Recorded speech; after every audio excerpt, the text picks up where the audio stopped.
over 300 books in 3 minutes or less. Is this book worth to buy? Is it worth to read? So for every book that I've said yes. This book, let's go over cover price first. Cover price is $75 in the US, $99 in Canada.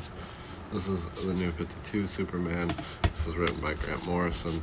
This is basically what we call the reboot of Superman. They redid Superman.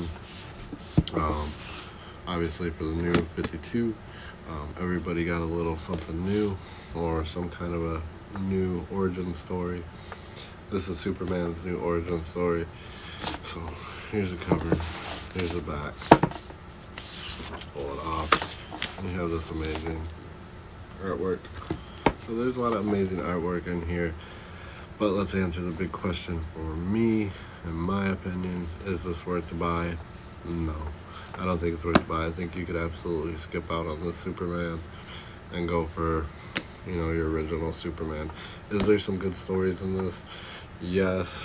I wouldn't go as far as saying it has enough good stories in it to purchase it for $100. Let's go over what is in it. Collecting Action Comics 0 through 18 in Action Comics Annual Number 1, Superman by Grant Morrison, is a must-have treasury of tales from one of the most creative minds in comics, starring the greatest superhero of all time. That's a false statement. Grant Morrison, of course, is a well-known author, and he is kind of out there with his stories and some of the stuff, and this is one that's kind of gets a little crazy, so you got to be able to keep up with this story, I would say. But there is some good stories in this. One of the best stories in this, besides the one with the boy, finds Superman's cape. Obviously he's getting beat up by his dad. He uses the cape, or not dad, but whoever he is, he uses the cape to use superpowers. The best story in here though was the dog story.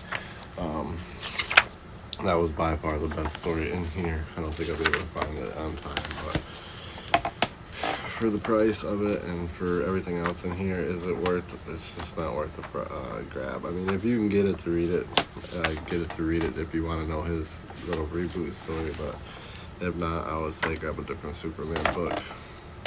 This one's not worth the buy, so let me see here. There's a few good stories in here, but like I said, it's just, here it is, a boy and his dog.